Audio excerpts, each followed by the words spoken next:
They say the walls of Balmoral have ears, but on this fateful afternoon, they heard a sound that has not echoed through these hallowed halls since the ancient days of royal succession, the sound of a future king declaring a private war against his own household. This is not merely another story of palace gossip or a brief misunderstanding between distant relatives. This is the moment the tectonic plates of the British monarchy shifted, forever altering the balance of power between the House of Windsor and the family of Queen Camilla. To understand the gravity of what occurred, one must first understand the sanctity of Balmoral itself. For over 150 years, this sprawling Scottish estate has served as the ultimate sanctuary for the royal family. It is the one place on earth where the heavy crown is set aside, where the cameras are forbidden, and where the relentless pressure of public duty is replaced by the misty silence of the Highlands. It was the favorite home of Queen Victoria and the final peaceful resting place of Queen Elizabeth II. Here, the rules are simple: family comes first, and the outside world does not exist. But during this most recent summer retreat, that sacred peace was shattered by a single, stinging exchange that would force Prince William to do the unthinkable. The morning had begun with the kind of picturesque tranquility that one expects from a royal holiday. The air was crisp, scented with pine and heather, and the younger generation of royals was encouraged to explore the vast, rolling grounds.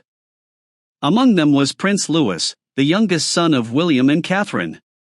Known to the public for his playful spirit and infectious energy, Louis has often been described as the heartbeat of the Wales household. However, on this particular day, his cheerful laughter was abruptly silenced. While wandering near a secluded part of the estate, away from the watchful eyes of the senior staff, Louis found himself in a conversation with one of Queen Camilla's grandchildren. In the past, these interactions between the two branches of the blended family were viewed as a symbol of modern unity, a sign that King Charles had successfully merged his two worlds. But as the whispers from the Highlands now suggest, that unity was nothing more than a fragile facade. According to those close to the situation, what began as an ordinary interaction between young relatives quickly took a dark and personal turn. It was not a simple disagreement over a game or a toy. Instead, the remarks made by Camilla's grandchild were allegedly calculated and cruel, targeting the very foundations of Louis's identity. The insults did not stop at the young prince himself; they crossed a line that is considered sacrosanct within the royal circle. Sensitive references were reportedly made regarding his mother, Catherine, the Princess of Wales, and even more devastatingly, painful subjects connected to the memory of his late grandmother, Princess Diana. For William, the memory of Diana is not a piece of history to be debated; it is a living, breathing part of his soul. To have her name used as a weapon against his youngest son was an act of aggression that could not be ignored. Witnesses who were nearby at the time claimed that the effect on Louis was immediate and heartbreaking. The young prince, usually so resilient and full of life, was left visibly shaken. Unable to process the malice behind the words, he reportedly burst into tears and fled the scene, desperate to find the safety of his mother's arms. As Louis hurried back toward the main house, the atmosphere at Balmoral underwent a chilling transformation. The cheerful chatter of the afternoon tea vanished, replaced by a heavy, suffocating tension. Those who saw Louis run past described a scene of pure emotional distress. When he finally reached Catherine, the look on her face was one that few had ever seen. She did not scream, and she did not react with a typical outburst of anger. Instead, she became deathly still, a composed, terrifying silence that signaled the arrival of a storm. As she listened to her son recount the words that had been thrown at him, Catherine's expression remained unusually controlled. To a casual observer, it might have seemed like she was simply processing the information, but to the staff who have served her for over a decade, it was clear that a boundary had been permanently crossed. The peace of Balmoral was gone, replaced by a quiet intensity that felt like a declaration of intent. This was the moment that changed everything.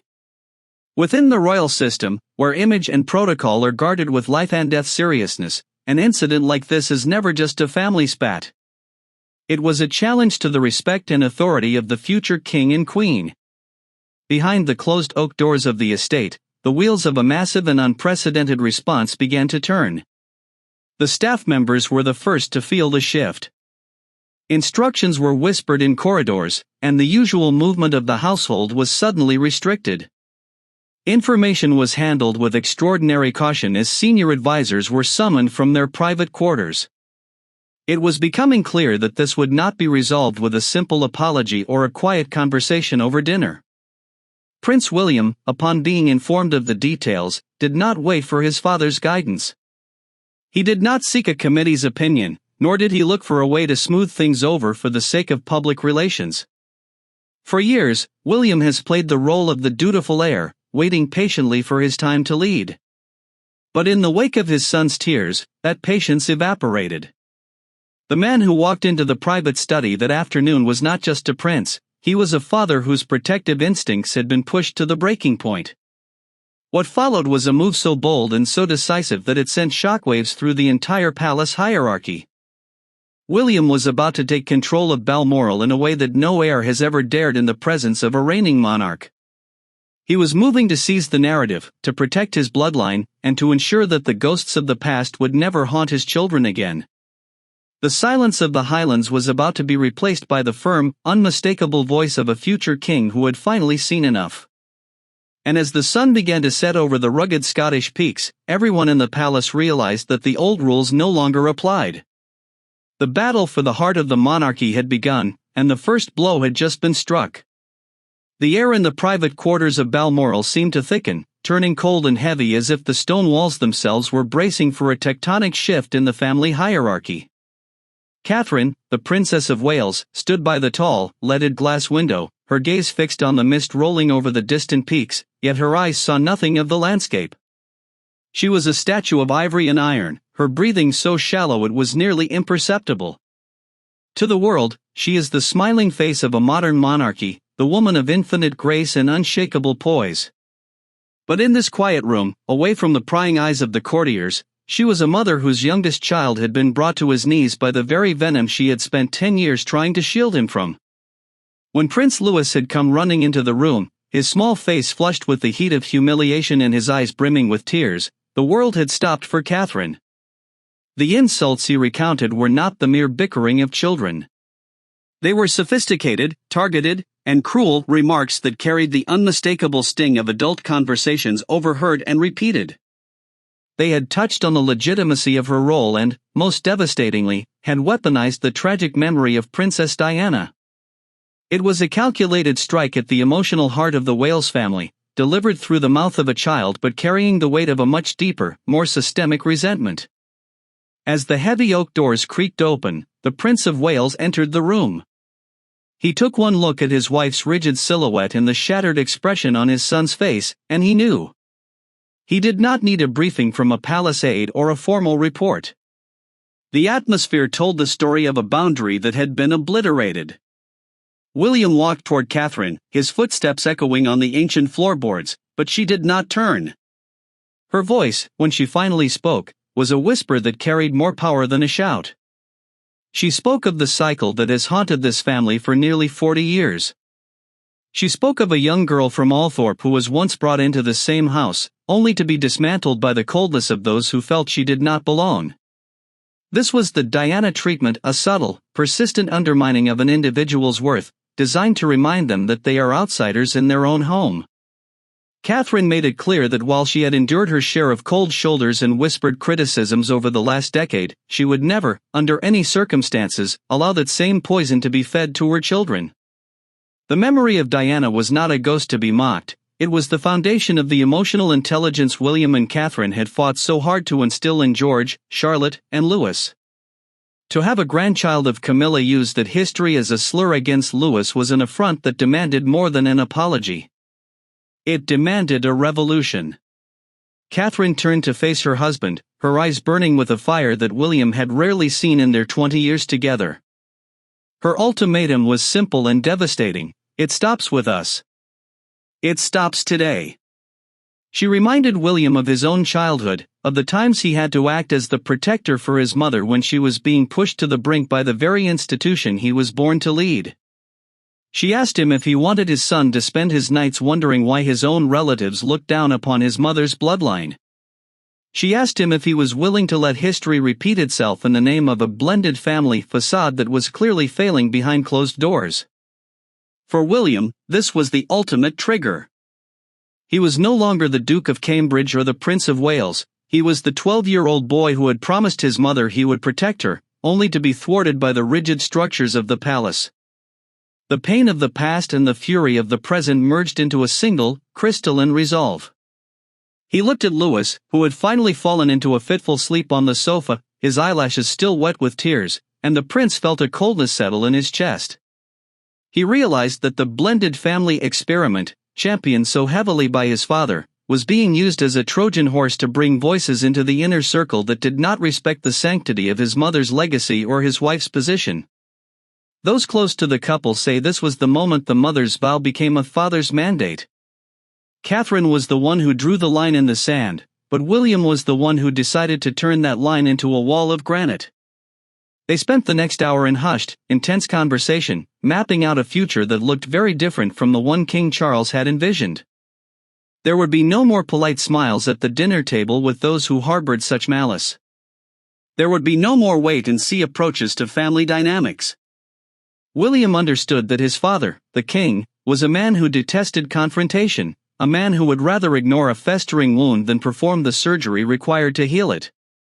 But William was his mother's son as much as his father's heir.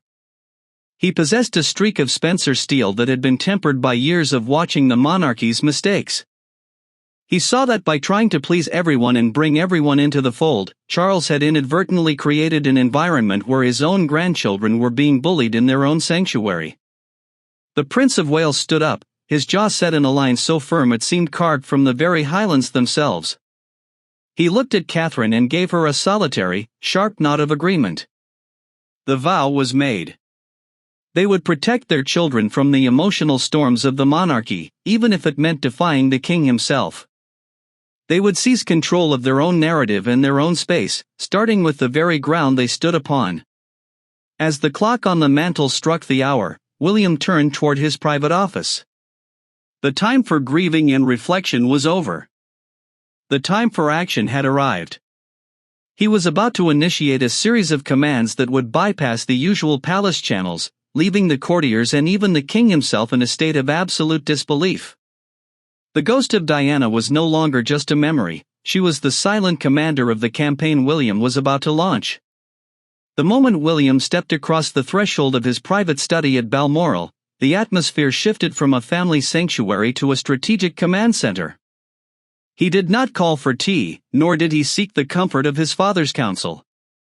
Instead, he summoned the individuals who truly keep the gears of the monarchy turning, the senior advisors often referred to as the men in gray, whose loyalties are increasingly gravitating toward the man who will hold the scepter next. This was the true emergence of the Shadow King, a leader who recognized that waiting for permission was a luxury he could no longer afford when the emotional safety of his children was at stake. For decades, the hierarchy of the palace had been as rigid as the granite stones of the Highland Towers. Every decision, no matter how small, was expected to flow through the reigning monarch. But William had watched his father's desire for domestic peace create cracks in the institution's armor. He had seen how the king's quest for a quiet life had allowed the extended family of Queen Camilla to gain a foothold in the inner sanctum that was never intended for them. In William's mind, the incident involving Prince Louis and the insults regarding Princess Diana were not isolated mistakes, they were symptoms of a larger, more dangerous infiltration that had been left unchecked for too long. Sitting behind his heavy mahogany desk, the Prince of Wales began a systematic review that would have been unthinkable just 24 hours earlier. He did not use the traditional channels of the Lord Chamberlain's office, which he felt were too closely tied to the old ways of doing things. Instead, he used his own authority as the heir to the throne and the person responsible for the future of the bloodline. His first command was directed at the security detail and the master of the household. He demanded a complete and immediate audit of the guest list for the remainder of the Balmoral retreat and for several upcoming private family gatherings. The senior staff members stood in a semicircle before him, their faces masks of professional neutrality, yet their pulses were undoubtedly racing. They were witnessing something that had not happened in generations. A Prince of Wales was asserting direct administrative control over a royal estate while the king was still under the same roof. It was a bloodless seizure, executed with the cold efficiency of a corporate takeover. William's tone was not one of anger, but of absolute, chilling certainty. He did not raise his voice once, he simply delivered his directives as if they were already written into the permanent record of the state. The first of these directives was the immediate removal of certain individuals from the official schedule of events. William made it clear that if someone could not respect the history of the house and the well-being of the future king's children, they had no place at the future king's table. He went further, reviewing the ceremonial roles and the public visibility of Camilla's relatives in upcoming royal events, including several high-profile gatherings planned for the next 12 months.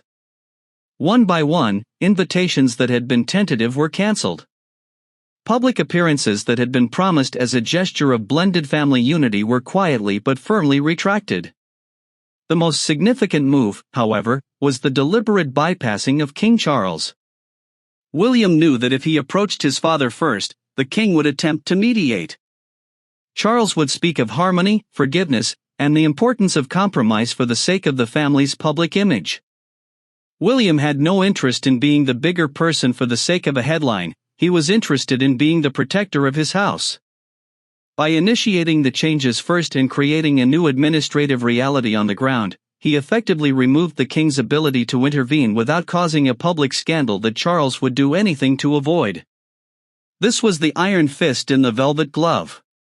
William was not just changing a guest list, he was rewriting the power dynamics of the British monarchy in real time. He was signaling to every courtier, every advisor, and every member of the royal household that the era of the Wales family had truly begun. The influence of what some palace insiders called the Camilla faction was being surgically removed from the core of the institution. William was drawing a circle around his wife and children, and he was making it clear that the gates were now under his exclusive control. As the evening wore on, the study became a hub of intense, quiet activity. Documents were signed, phone calls were made to private secretaries in London, and security protocols were updated to ensure that certain individuals would no longer have all access passes to the private wings of royal residences. The staff noticed that William did not once show signs of hesitation or fatigue. He was driven by a singular, cold purpose. He was correcting the mistakes of the past, ensuring that Louis, Charlotte, and George would never have to play second fiddle to the egos of those who had married into the family. The psychological impact of this move cannot be overstated. In an institution built on tradition and deference, William's unilateral actions were a declaration of independence. He was telling the world, and his father, that the protection of his children's mental health was a sovereign duty that outweighed any desire for domestic tranquility. He was fulfilling a promise he had made to himself long ago, that his own children would never be left to fend for themselves in the face of palace intrigue. When the work was finally done, the Prince of Wales leaned back in his chair. The room was silent, save for the ticking of an antique clock that seemed to echo the heartbeat of a new regime. He had successfully bypassed the throne to secure the future. The commands were in motion, and there was no turning back. Now, all that remained was the formal notification of the king, a task that would require the most delicate, yet firm, communication of William's life. He knew that by morning, the palace would be a different place. The shadow of the future king had finally overtaken the light of the present one, and the resulting coldness was just the beginning. The velvet curtain of royal diplomacy had been pulled back, revealing a leader who was ready to do whatever was necessary to keep his house in order. No one, not even a queen, would be allowed to stand in his way. The battle for the heart of the British monarchy was no longer a hidden skirmish discussed in the muffled whispers of the laundry rooms, it had become an all-out war for the very soul of the inner circle. To understand why Prince William reacted with such devastating force, one must look closely at the invisible lines that have been drawn since the marriage of Charles and Camilla in the year 2005. For nearly 2 decades, there has been a slow, creeping integration of the Parker Bowles family into the most sacred spaces of the royal institution. What began as a polite inclusion at private lunches has evolved into a significant presence at the most exclusive royal retreats, creating a friction that finally ignited into a firestorm at Balmoral. This was the clash of two distinct cultures. On one side stood the firm, the traditional, duty-bound core of the Windsor bloodline, represented by William and Catherine. On the other side was the blended family, a group that many traditionalists within the palace walls viewed as outsiders who had gained an unprecedented level of access and influence. Sources suggest that the atmosphere at Balmoral had been simmering for days. The presence of Queen Camilla's children and grandchildren had brought a different energy to the estate, one that was less about the quiet observance of royal tradition and more about the exercise of newly acquired status. The grandchild at the center of this controversy was not an official member of the royal family, yet they reportedly carried themselves with a sense of untouchable privilege that can only come from being the favorite relatives of a reigning queen. This individual had grown up watching the power dynamics shift in their grandmother's favor, and insiders claim this led to a distorted perception of their own standing. The insult directed at Prince Louis was not a random act of childish cruelty, it was the manifestation of an arrogance that had been allowed to fester in the shadow of the throne. When this grandchild looked at Louis, they didn't just see a young relative, they saw a child who represented the very legacy they felt empowered to challenge. The remarks about Princess Diana were the most venomous part of the exchange, designed to remind Louis that his mother's side of the family was once the target of the very institution they were now trying to navigate. It was a play for dominance, an attempt to assert that the new family held just as much weight as the old one. But in doing so, they had fundamentally misunderstood the character of the man who would one day wear the crown. The tension within the household was palpable. Even the long-serving staff members were divided. The old guard, those who had served the king for 40 years and were fiercely loyal to Camilla, found themselves at odds with the new guard, the younger, more modern staff who viewed William and Catherine as the only hope for the monarchy's survival. In the staff canteen and the dimly lit corridors of the servant quarters, the talk was of nothing else. Some felt that William was being too protective, while others whispered that it was about time someone put a stop to the Parker Bowles takeover. This divide reached into every corner of palace life. Even the placement of photographs on the piano and the guest lists for the Highland Games became a source of silent contention. The Wales family began to feel like guests in their own sanctuary, pushed aside by the boisterous and increasingly confident presence of Camilla's clan. For William, the insult to Louis was the final piece of evidence he needed to prove that this blended family experiment was not just a failure, it was a threat to the stability of his children's future. The Prince of Wales recognized that if he did not act now, the influence of these outsiders would only continue to grow. He saw a future where his children would have to constantly defend their positions against those who had no blood claim to the throne but possessed the Queen's ear. This was the battle for the inner circle, a struggle to determine who would have the most proximity to the center of power. William's response was designed to be a total clearance.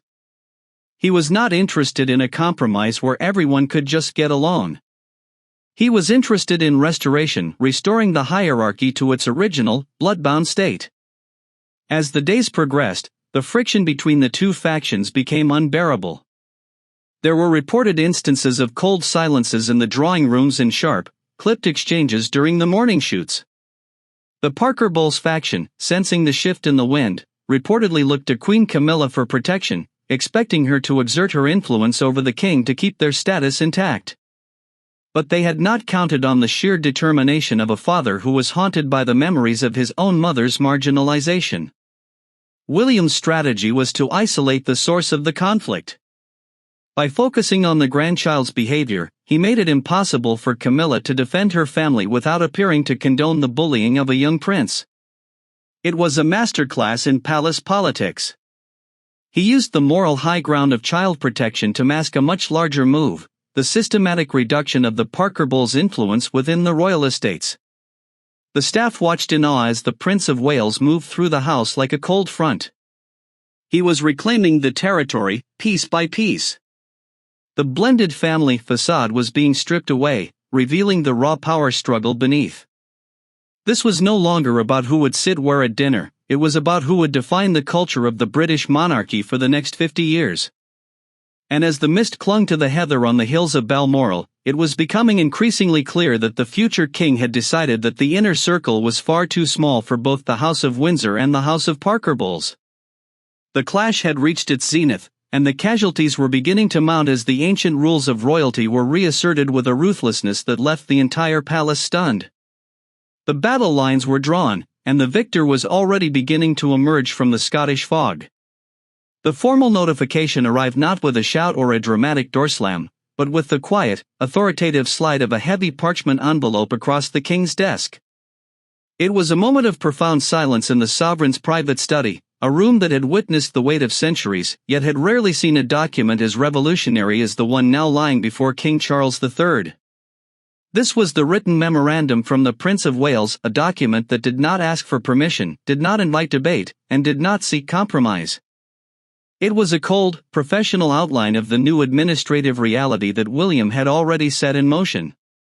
For the king, this was the moment of ultimate realization. The crown might still rest upon his head, but the power had effectively migrated to the next generation. According to those who were present in the outer offices that evening, the king spent a long time in absolute isolation, staring at the words his son had penned. The memorandum was respectful in its tone, utilizing the formal language of the court, but its contents were devastating. It detailed the immediate restructuring of guest protocols at Balmoral and all future private royal residences. It removed the all-access status of several non-blood relatives and established a new vetting process for any individual who would be in proximity to the future king's children. It was a surgical strike against the influence of the Parker Bowles faction, and it was delivered with a confidence that left the king with very little room to maneuver. Charles was faced with a dilemma that would have broken a lesser man. On one side stood his wife, Queen Camilla, and the family she brought with her, a group he had worked for decades to integrate into the royal fold as a sign of his own personal happiness and the success of his modern, blended monarchy. On the other side stood his heir, the man who represented the survival of the institution itself, and whose fury was backed by the moral authority of a father protecting his wounded child. Charles knew that if he attempted to overturn William's directives, he would be declaring a public war against the Prince and Princess of Wales, a conflict that the king, currently in the twilight of his reign and facing his own health challenges, simply could not win. Insiders suggest that the king's silence was his most significant act of surrender. He did not summon William for a reprimand. He did not call for his private secretaries to draft a countermando. Instead, he sat in the dim light of the Highland evening and acknowledged the changing of the guard. Charles is a man who has always been haunted by the Diana years, the era of public scandal and domestic warfare that nearly destroyed the monarchy in the 1990s. He saw in William's eyes the same fire that had once burned in Diana's, but with a crucial difference: William possessed the cold, calculating discipline of a Windsor. The king realized that by trying to foster a quiet life, he had inadvertently allowed a situation to develop that threatened the emotional well-being of his grandchildren. The surrender was not just a political choice, it was an act of parental capitulation. When Queen Camilla was reportedly informed of the memorandum and the king's lack of resistance, the atmosphere in her wing of the palace became one of urgent, hushed consultations. For years, Camilla had been the ultimate survivor, navigating the treacherous waters of the British press and the royal court to eventually stand by Charles's side as queen. She had successfully brought her own family into the inner circle, creating a support system that she felt was necessary for her own stability. But in the wake of the Balmoral incident, she realized she had finally met an opponent she could not charm or outlast. The realization hit that Camilla faction like a tidal wave. The Wales family was now untouchable. William had used the insults directed at Louis as the perfect justification to purge the inner circle of any influence he deemed detrimental to his vision of the monarchy. Camilla reportedly understood that any move to protect her grandchild's access would only draw more attention to the original offense, making her family look like the aggressors in a fight against a defenseless young prince. She saw that the shadow of the future king had grown long and cold, and it had finally eclipsed the warmth she had tried to build for her own relatives within the palace walls. The changing guard was felt most acutely by the palace staff. The courtiers, who are trained to sense the slightest shift in the wind, began to adjust their loyalties accordingly. The Wales household was no longer seen as a subsidiary of the king's office, it was now viewed as the primary center of authority. Plans for future holidays, ceremonial roles, and even the seating charts for upcoming state events were quietly revised to reflect William's new rules. The blended family experiment was effectively over, replaced by a rigid, bloodthirst hierarchy that signaled a return to a more traditional, and perhaps more protective, royal structure. This was the precedent that would define the rest of Charles's reign. The king had allowed his son to seize control of the narrative, recognizing that the future belonged to William. As the king finally put the memorandum back in its envelope, he was acknowledging that his era was one of transition, while William's was one of transformation. The surrender was complete. The iron fist of the future king had secured the Highland sanctuary, and the message to the rest of the world was clear: the House of Windsor had been reclaimed by its rightful heirs, and the era of outsiders was at an end. The guard had changed, not with a parade, but with a quiet, irreversible shift in the halls of Balmoral. As the Highland mist finally lifts from the rugged peaks surrounding Balmoral, it reveals a landscape that is fundamentally altered, not in its stone or heather, but in its soul. The events that unfolded within those ancient walls have done more than settle a family grievance. They have inaugurated a new era of protection that will define the British monarchy for decades to come. The message echoing from the Scottish hills to the corridors of Buckingham Palace is unmistakable: the emotional well-being of the next generation is now the sovereign priority of the House of Windsor, and the Prince of Wales is the one holding the shield. The long-term implications of William's decisive action are already being felt across all royal residences. Sources within the Lord Chamberlain's office suggest that the guest lists for upcoming holidays at Sandringham and Windsor have been permanently overhauled. The all-access culture that had allowed Queen Camilla's extended family to roam the inner sanctums of royal life has been dismantled. From this day forward, every invitation to a private family gathering will pass through a rigorous vetting process overseen by the Wales household. There will be no more second chances for those who fail to respect the history of the family or the boundaries of the children. William has effectively built a fortress around George, Charlotte, and Louis, ensuring that their childhood remains a sanctuary rather than a battlefield. But this story is about much more than a restructured guest list or a change in palace protocol. It is about the fulfillment of a sacred legacy. For 40 years, the ghost of Princess Diana has lingered in the background of every royal drama, a reminder of what happens when the institution fails to protect its own. By standing up for Prince Louis in the face of such calculated cruelty, William has finally done for his son what he was too young and too powerless to do for his mother. He has broken the cycle of generational trauma that has haunted the Windsors for over a century. He has proven that duty does not have to come at the expense of humanity, and that a future king can be both a sovereign leader and a devoted protector. The public reaction to these revelations has been overwhelming. While the palace remains officially silent, the digital world and the streets of Britain have spoken with a singular voice. Thousands of supporters have taken to social media to express their solidarity with William and Catherine. Old photographs of Princess Diana cradling a young William have resurfaced, drawing powerful parallels to the way William now shields his own children.